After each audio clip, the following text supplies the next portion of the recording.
My kids made fun of me in front of all the guests. What they didn't know was that I was the secret majority owner of the company they worked for. The next day they were all fired and came knocking on my door. My name is Malcolm Pierce, I am 66 years old, and if you looked at me from across a room you would never guess the life I lived. A plain suit, an old watch that has ticked since the year my first son was born, hands rough from decades of work, a face that time carved with more lessons than wrinkles. I am a businessman, an investor, a man who built his empire from silence rather than noise, and for the past 40 years I have watched powerful people fall apart because of their pride. What I never expected was that my own children would be the ones to expose mine, or that I would be forced to teach them a lesson so painful, it still echoes inside me. I have 4 sons, each one brilliant in his own way, each one strong, talented, capable, and yet somehow blinded by the very world I protected them from. I raised them with humility. I never bragged about money or power. I wanted them to grow into men, not leeches feeding on my success. What they never knew, what they were never supposed to know, was that I owned the majority of the company they proudly walked into every morning. It wasn't one of my public businesses. It was tucked away behind holding companies and silent partners, with shares no one could trace back to me. I wanted them to build careers on their own merit.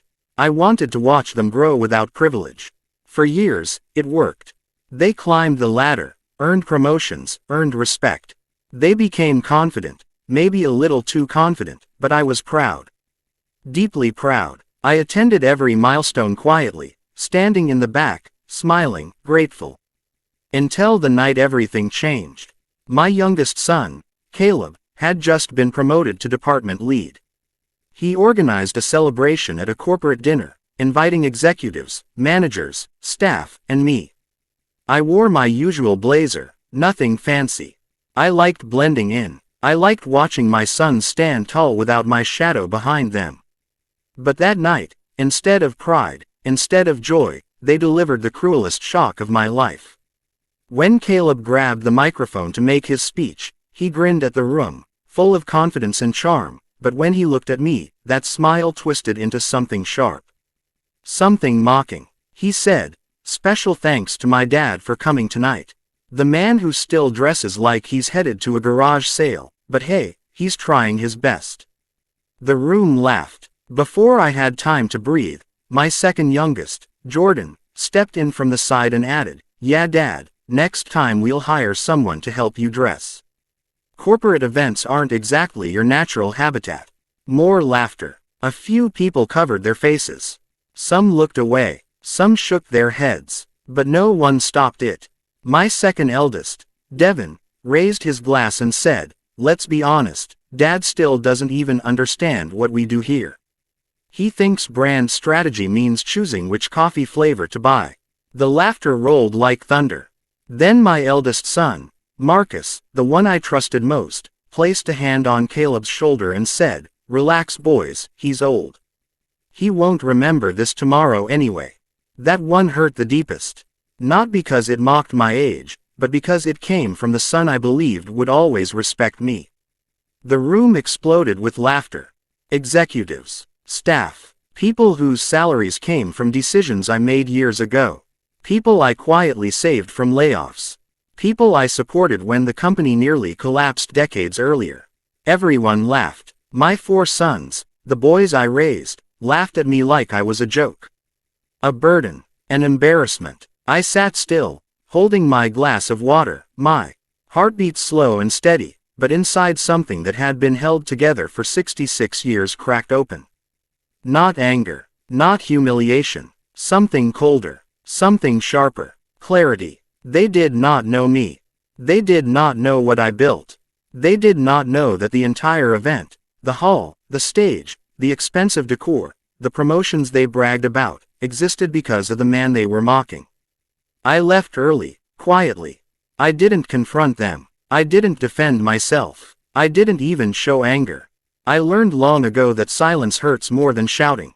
The next morning, before the sun fully rose, I called my lawyer, the man who managed my silent shares. I said, "Execute the removal. All 4 of them." My lawyer paused, but he didn't question me. He knew. He had children too. By noon, it was done. Board approved. Legal. Final. By evening, each one of my sons received an email followed by a security escort. Their badges stopped working. Their offices locked. Their authority revoked. Caleb tried laughing it off, thinking it was a system error. Jordan argued with security until he was nearly dragged out. Devin called HR and shouted for 20 minutes, demanding answers. Marcus. He went silent. He felt something was wrong, something bigger than mistakes or policy. But none of them knew it was me. Until they stood at my front door. They came together, 4 grown men, 4 sons who had mocked me just the night before. I opened the door slowly, and for the first time in years, they looked small to me. Not because of their size, but because arrogance had carved away their humility. Caleb spoke first, panicked. Dad, they fired us. All of us. Can you help? You know people. You always know people. Jordan said. They said it came from upper ownership. Someone powerful. Someone anonymous. Devin stepped forward, voice trembling. Dad, please, tell us what to do. And Marcus, the eldest, the only one who seemed to understand, simply asked, was it you? I didn't smile. I didn't gloat. I didn't enjoy their fear. I answered with a calm, steady voice. Yes, it was me. Silence fell so heavy the air seemed to freeze. I told them everything. That I owned the company. That I paid the executives who watched them mock me. That every paycheck they ever received was under my authority. That their promotions were granted because they earned them, not because of me. That I hid my identity to protect their integrity. That I wanted them to succeed on their own merit. And then I told them the truth that crushed them. But when you mocked me, you didn't just mock your father. You mocked the very values that built your careers. You mocked humility. You mocked hard work. You mocked the man who sacrificed everything for you. And so, I taught you a lesson the world would have taught you eventually. Caleb broke down first, covering his face with shaking hands. Jordan tried to argue but his voice cracked halfway through. Devin kept whispering, I'm sorry, Dad, I'm sorry. Marcus stood still, staring at the floor, broken. I didn't yell. I didn't threaten. I simply said, you are not entitled to what I built. You will earn your way back, or you won't return at all. For weeks, they tried to adjust. They applied for jobs. They faced rejections. People whispered behind their backs. Their savings dwindled. Their pride shattered. Their sense of superiority evaporated. They learned what real life felt like without the comfort of success at their fingertips. And then, finally, one by one, they came back. Not to beg for their positions, but to apologize. Truly apologize. Tears. Regret. Reflection. They apologized for mocking me. For forgetting the values I raised them with. For letting arrogance consume them. I listened. I forgave. I didn't forget. I reinstated them months later, but under strict conditions. No special offices. No private assistants. No automatic privileges. They started lower than before, supervised, monitored, accountable. They worked harder than they ever had in their lives. And for the first time, they became real men, not spoiled executives. Now, to everyone watching, remember this, respect is not something you demand, it is something you earn, even from your own children.